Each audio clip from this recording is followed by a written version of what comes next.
America के Los Angeles शहर और उसके आसपास के जंगलों में लगी भीषण आग के कारण अब तक कम से कम 13 लोगों की मौत हो चुकी है और 10 जनवरी तक हजारों मकान, इमारतें और अन्य संरचनाएं जलकर राख हो चुकी हैं।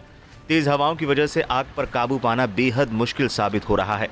बता दें, आग की वजह से 12,000 इमारतें जलकर नष्ट हो चुकी हैं, 2 लाख से ज्यादा लोग विस्थापित हो चुके हैं और करीब 36,000 एकड़ से ज्यादा जमीन आग की चपेट में आ गई है। इस आग में ल्यूमिनार टेक्नोलॉजीज के सीईओ ऑस्टिन रसेल की 18 बेडरूम वाली शानदार हवेली भी जलकर खाक हो गई। इस हवेली का इस्तेमाल कई बड़े शोज की शूटिंग के लिए हो चुका है। ये कैलिफोर्निया की सबसे महंगी हवेली मानी जाती है। $125 मिलियन का बंगला हुआ स्वाहा। इस हवेली की कीमत करीब $125 मिलियन बताई जाती है, जो भारतीय रुपए में करीब 10,000 करोड़ तक पहुंचता है। अब इस हवेली की जगह सिर्फ मलबा बचा है। यह हवेली HBO के एक शो में सीजन 4 में दिखाई गई थी और इसके बाद इसकी खूब चर्चा हुई थी। इस हवेली में बहुत ही शानदार सुविधाएं मौजूद थी। इसमें 20 सीट का थिएटर, वाइन सेलर और स्टार गेजिंग के साथ शेफ किचन भी मौजूद था। इसका अब कुछ हिस्सा ही बचा है। इसी तरह पिछले साल फरवरी में $2.4 बिलियन की लॉटरी जीतने वाले व्यक्ति ने भी हॉलीवुड हिल्स पर $25 मिलियन की एक शानदार हवेली बनाई थी। इस हवेली के मालिक का नाम एडविन कास्त्रो था।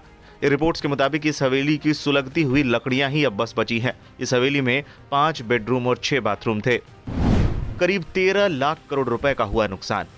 पैसिफिक प्लेसिडेट्स, ईटन, अल्ताडेना और पैसाडेना लॉस एंजलिस के उन क्षेत्रों में से हैं जो जंगली आग में सबसे ज्यादा प्रभावित हुए हैं। इस आग से लगभग $125 बिलियन, करीब 13 लाख करोड़ रुपए के आर्थिक नुकसान की आशंका है। इस आग को बुझाने में पड़ोसी देश मैक्सिको और कनाडा भी अमेरिका की मदद कर रहे हैं। दोनों देशों ने हवाई टैंकर्स और सैकड़ों अतिरिक्त फायर ब्रिगेड की टीमें अमेरिका भेजी हैं। मशहूर हस्तियों के आलीशान घरों में लगी आग। पैसिफिक पैलिसेड्स लॉस एंजलिस के पश्चिमी हिस्से में बसा सबसे पॉश इलाकों में से एक है। ये इलाका भीषण जंगली आग से बुरी तरह से प्रभावित हुआ है। इलाका पहले आलीशान घरों से भरा हुआ था। इनमें कुछ मशहूर हस्तियों के भी घर थे, लेकिन अब सब कुछ जलकर स्वाहा हो चुका है। बता दें, अभी भी आग बुझाने की कोशिशें की जा रही हैं। स्थानीय फायर ब्रिगेड की माने तो उनका दावा है कि उन्होंने 80% आग पर काबू पा लिया है। अब देखना है आग पर पूरी तरह से काबू पाने में कितना समय और लगता है और इस दौरान कितना जानमाल का नुकसान भी होता है।